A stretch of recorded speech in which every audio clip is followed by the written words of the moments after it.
ये जो है ये घटिया राजनीति, यहाँ के जो बसवन गौड़ा जो हैं ये घटिया राजनीति कर रहे हैं और सस्ती लोकप्रियता के लिए ये सब ऐसी बयानबाजी आए दिन ये करते रहे। इनको इनकी ही पार्टी के लोग सीरियस नहीं लेते। नागपुर नहीं है ये जहाँ पे आरएसएस के गढ़ में आज तक ना झंडा फहराया जाता है ना तिरंगा गाया जाता है। आपने किस दिन देखा है? 40-50 साल हो गए हैं ये चड्डीधारी जो हैं किस दिन राष्ट्रगीत गाए हैं? किस दिन इन्होंने तिरंगा फहराया है? इनको ये देखा नहीं जा रहा, इनके पेट में दर्द हो रहा है, इसीलिए ऐसी ऐल फैल बातें करते रहते हैं। आए दिन उल्टे सीधे बयानात इनके आते रहते हैं और इस पागल को, पहले मैं कहता हूं इस पागल को कंट्रोल करें। ये आए दिन अपनी ही पार्टी के प्रेसिडेंट दिन इन्होंने अपनी ही पार्टी के सीनियर लीडरान की इज्जत की धज्जियां उड़ाई हैं। ये किसी की इज्जत नहीं करते और इनको बात करने का शऊर नहीं है।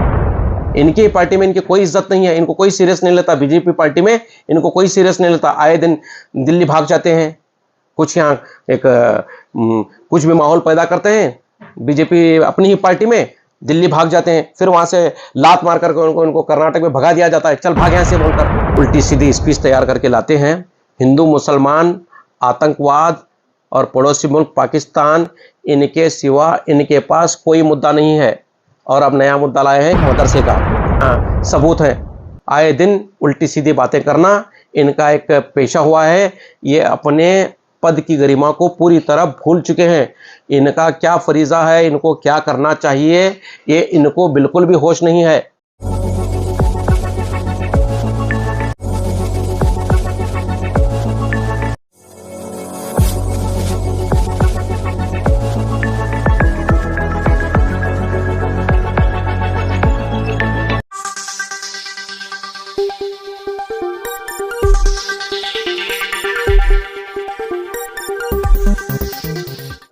यस न्यूज में आप सभी दर्शकों का स्वागत है। मैं आपके साथ इलियास बड़ेखर। आइए देखते हैं आज की खबर क्या कहती है। अस्सलाम वालेकुम रहमतुल्लाहि व बरकातुहू। बसवन गौड़ा साहब को मैं एक एडवाइस देना चाहूँगा कि हिंदुस्तान में जितने भी मदरसे हैं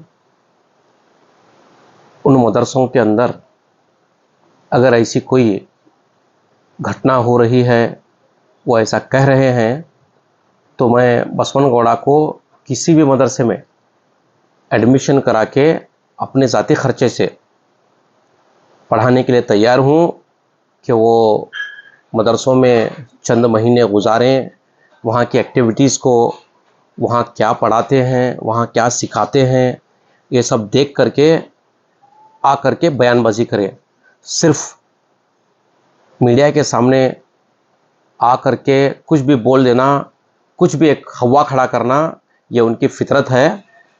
अगर वाकई में ऐसे कुछ एक्टिविटीज़ मदरसों में हो रही हैं, देश विरोधी या कुछ पड़ोसी मुल्क को लेकर के वहाँ के जो जिंदाबाद बोल रहे हैं, कुछ कह रहे हैं, कुछ नारे लगा रहे हैं, फ्लैग लगा रहे हैं, ऐसे कुछ है, तो ये भारत सरकार कर क्या रही है? ये कर्नाटक के गृह मंत्री का नहीं, देश के गृह मंत्री को इस्तीफा मांगे। क्या कर रहे हैं अमित शाह? क्या जवाबदारी है उनकी? हाँ, क्या वो सो रहे हैं? क्या ये अमित शाह ये चाहते हैं कि ऐसी एक्टिविटीज़ हो और इनकी दाल गले? हम नहीं, मुसलमान, कोई मुसलमान नहीं चाहता कि देश विरोधी एक भी घटना हिंदुस्तान में हो या कोई भी एक ऐसी एक्टिविटीज़ भारत देश में हो। भारत का मुसलमान भारत देश के लिए अपना तन मन धन सब कुछ कुर्बान करने के लिए तैयार है। ये जो है ये घटिया राजनीति, यहाँ के जो बसवन गौड़ा जो हैं ये घटिया राजनीति कर रहे हैं और सस्ती लोकप्रियता के लिए ये सब ऐसी बयानबाजी आए दिन करते रहे। इनको इनकी ही पार्टी के लोग सीरियस नहीं लेते। शकील साहब, आप इनकी बातों पर ज़्यादा मत ध्यान दीजिए। कोई दूसरा मुद्दा हो तो बताइए मुझे, मैं उस पर बात करूँगा। सर, उन्होंने कहा है कि मदरसों में जो है राष्ट्रगीत नहीं पढ़ा जाता, वहाँ सिर्फ जो है देश के खिलाफ ही सिखाया जाता है, देश के विरोध में ही सिखाया जाता है, बोलकर ऐसा बयान दिया है। मदरसे जो हैं, पहला लेसन मदरसों में और हमारे दीन में, कुरान शरीफ में, हमारे अहादीस में भी लिखा है, हुब्बुल वतनी, आप जिस देश में रहते हैं आपका अव्वल फरीज़ा है आप उस देश से प्यार करें, और ये मदरसे हैं, यहाँ पे कलमे के साथ साथ राष्ट्रगीत भी पढ़ाया जाता है। ये कोई आरएसएस का नागपुर नहीं है, ये जहाँ पे आरएसएस के गढ़ में आज तक ना झंडा फहराया जाता है ना तिरंगा गाया जाता है। आपने किस दिन देखा है? 40-50 साल हो गए हैं, ये चड्डीधारी जो हैं किस दिन राष्ट्रगीत गाए हैं? किस दिन इन्होंने तिरंगा फहराया है? ये झूठे देशभक्त हैं। और ये क्या लोगों को देशभक्ति सुनाएंगे, ये सिखाएंगे देशभक्ति? हम इनसे सीखेंगे क्या? क्या बात कर रहे हैं आप? हाँ, और उन्होंने कहा है कि कर्नाटक का जो कानून है वो खत्म हो चुका है, जो है गृह मंत्री को राजीनामा देना चाहिए। अगर ऐसा कुछ है, ऐसे कुछ हालात कर्नाटक में हैं, तो सेंट्रल में बीजेपी की सरकार है। क्या कर रहे हैं मोदी, क्या कर रहे हैं अमित शाह? हाँ, लागू कीजिए। हाँ, यहाँ पे जो राष्ट्रपति शासन लागू कीजिए। आप क्यों देख रहे हैं तमाशा?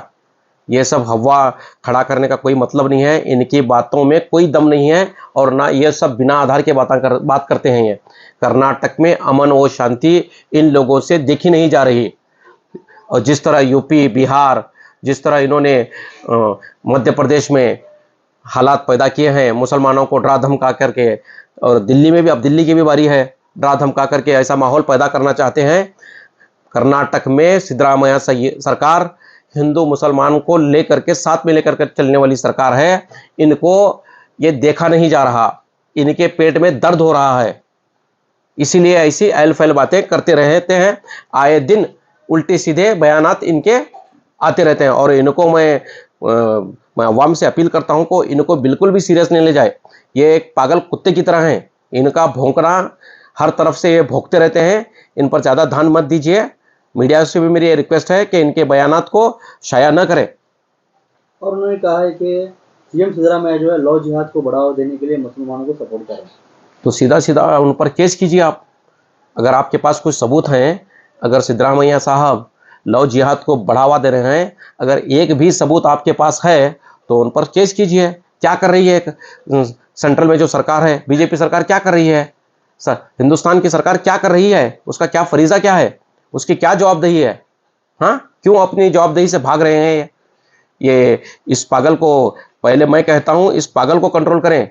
ये आए दिन अपनी ही पार्टी के प्रेसिडेंट विजेंद्र को, फिर बाद में उनके अब्बा येडियुरप्पा को कैसी कैसी बातें करते हैं। आए दिन इन्होंने अपनी ही पार्टी के सीनियर लीडरान की इज्जत की धज्जियां उड़ाई हैं।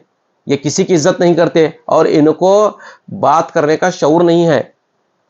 पहले अपने अल्फाज के ऊपर खरे नहीं उतरते, एक दिन एक बात करते हैं, दूसरे दिन दूसरी बात करते हैं।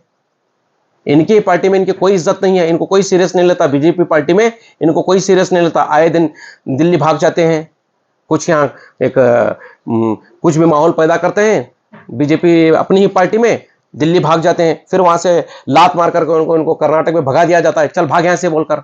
ये तो अवाम के सामने ही है। और उन्होंने कहा है कि स्कूल को देने के लिए बिल्डिंग नहीं है, मदरसों को देने के लिए बिल्डिंग है। मैं बता रहा हूं आपको, ये बेबुनियाद बातें करने में माहिर हैं। सिर्फ मीडिया के सामने और अपने चेले चपाटों के सामने कहीं चार लोग जमा हो गए तो एक उल्टी सीधी स्पीच तैयार करके लाते हैं। हिंदू मुसलमान, आतंकवाद और पड़ोसी मुल्क पाकिस्तान, इनके सिवा इनके पास कोई मुद्दा नहीं है। और अब नया मुद्दा लाए हैं एक मदरसे का। इनके पास बात करने का ना कोई आधार है ना सबूत है। आए दिन उल्टी सीधी बातें करना इनका एक पेशा हुआ है। ये अपने पद की गरिमा को पूरी तरह भूल चुके हैं। इनका क्या फरीजा है, इनको क्या करना चाहिए, ये इनको बिल्कुल भी होश नहीं है। आए दिन मुसलमान, हिंदू मुसलमान, पाकिस्तान, मदरसा, ये सब इनकी क्या बेतुकी बातें हैं। मैं मीडिया से और यहाँ की अवाम से अपील करना चाहता हूँ कि इस पागल को छोड़ दें। अभी चंद दिनों के मेहमान नहीं है ये। मुझे नहीं लगता कि आने वाले इलेक्शन में इनका दिमागी संतुलन ठीक रहेगा। ये पूरा इनका दिमागी संतुलन पूरा तरह बिगड़ चुका है। इनको हॉस्पिटलाइज करने की ज़रूरत है, इनको दवा दारू की ज़रूरत है। मैं अवाम से अपील करता हूँ कि अगर इनके लोग इनकी अगर दवा दारू का इंतज़ाम नहीं कर रहे तो मैं मुसलमानों से अपील करता हूँ कि इनको अच्छे से हॉस्पिटल कर्नाटक में, धारवाड़ मशहूर है हमारा, वहां ले जाकर एक अच्छे से डॉक्टर को दिखा करके इनका दिमाग का इलाज किया जाए। ये मेरी अवाम से अपील है। अगला इलेक्शन जो है हिंदुत्व पर लड़ा जाएगा। दूसरा कोई मुद्दा ही नहीं है इनके पास। हिंदुत्व हिंदुत्व क्या किया है इन्होंने हिंदुओं के लिए? मोदी सरकार से भी मैं पूछना चाहूंगा कि इन्होंने हिंदुओं के लिए क्या किया है? ऐसा कौन सा स्पेशल पैकेज इन्होंने हिंदुओं को दिया है? हम मुसलमान, पूरे मुसलमान, भारत का पूरा मुसलमान मोदी सरकार से ये अपील करता है कि पेट्रोल और डीजल और गैस और बाकी के जो भी जितने भी ज़रूरियात की चीज़ें हैं उनको 25% कम दामों में दिया जाए। यह हम भारत सरकार से अपील करते हैं कि हिंदुओं को 25% का हर चीज़ में भारत के हिंदुओं को डिस्काउंट दिया जाए। मुसलमान अपील करते हैं, क्या ये कर पाएंगे? हिंदुत्व हिंदुत्व का नारा लगाने से हिंदुओं का भला नहीं होगा। अगर हिंदुओं का वाकई में ये भला चाहते हैं, हिंदुओं के हितैषी हैं, तो हिंदुओं के लिए कुछ कीजिए। क्या किया है ये तुम्हारे बसवनगौड़ा ने? क्या किया है बताइए आज तक इन्होंने? कुछ हिंदुओं के लिए कुछ किया है? सिर्फ उल्टे सीधे बयानात के सिवा इनके पास करने के लिए कुछ नहीं है, और बिना आधार के, बिना सबूत के ये बात करते हैं। सिर्फ एक हवा खड़ा करना इनका पेशा बन चुका है। ये अपनी जिम्मेदारी से भाग रहे हैं। हिंदू मुसलमान में जो है हिंदू को काफिर कहते हैं, तो खोलकर कहते हैं। और क्या काफिर शब्द क्या है ये? देखो, ये एक अरबिक वर्ड है। काफिर के माने दीन इस्लाम का इनकार करने वाला।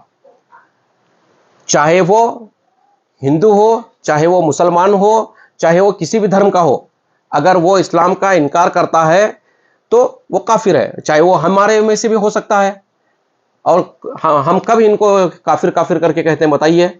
हाँ, यही खुद अपनी जबान से काफिर भी बोल रहे हैं, कुछ अपनी चीजों से कुछ न जाने कुछ कुछ बोल करके लोगों को गुमराह करने का इनका एजेंडा बन चुका है। और इनके पास हिंदू मुसलमान के सिवा कोई मुद्दा नहीं है। इनके पास सिर्फ इसी बात को लेकर के वोट बैंक को जमा करना, वोट बैंक बनाना, इसी मुद्दे पर लोगों को इकट्ठा करना, एक प्लेटफॉर्म पर लाना, इन बीजेपियों का असल एजेंडा है ये। इसी एजेंडे पर इन लोग काम कर रहे हैं। ये मुसलमानों को टारगेट करके अपनी राजनीति चमका रहे हैं। इसमें दूसरा कोई है नहीं, दूसरी कोई बात ही नहीं है इसमें। ये सिर्फ अपनी राजनीति चमकाने के लिए ये सब चीजें कर रहे हैं। इनको किसने रोका था?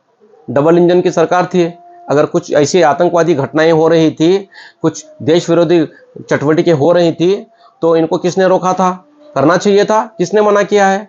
ये खुद अपनी ही पार्टी का फेलियर बता रहे हैं। ये अपनी ही पार्टी को तनकीद कर रहे हैं। ये तनकीद के सिवा कुछ नहीं कर सकते। इनका पेशा है कि ये खुद बहुत बड़े महारथी हैं, बाकी के सब इनके सामने अरे गरे नत्थु खरे हैं। ये किसी को बड़ा पॉलिटिकल लीडर नहीं, इनका खुद का कोई पॉलिटिकल लीडर नहीं है। ये ना तो विजेंद्र को मानते हैं, ना येडियुरप्पा को मानते हैं, ना पिछली बार जो सीएम थे ना उनको ये मानते हैं। और पार्टी में इनकी कोई भी अहमियत नहीं है। इनको खुला छोड़ दिया गया है। जो अब जी में आया, जो जबान पर है, बकते फिरते हैं। इनको ना ये किसी के कंट्रोल में है, ना किसी के अंडर में है। ये पूरी तरह पागल हो चुके हैं। इनका दिमागी संतुलन खत्म हो चुका है, पूरा बिगड़ चुका है इनका दिमागी संतुलन। इनको इलाज की जरूरत है शकील साहब। इनको पहली फुर्सत में इनका इलाज किया जाए। जैसा कि आप सब जानते हैं कि आप सभी का प्यार हमारे साथ कायम है। इसी तरह से हमारे इस चैनल को प्यार करते रहिए और हमारी सारी खबरों को लाइक, शेयर और सब्सक्राइब करना ना भूलिए। हमारा यही मकसद है कि आपको हर खबर जो है, जैसा है वैसा ही आपको हम दिखाते रहेंगे। ना किसी का पक्ष लेंगे, ना किसी के विरोध में जाएंगे। हमारे कदम सच के साथ।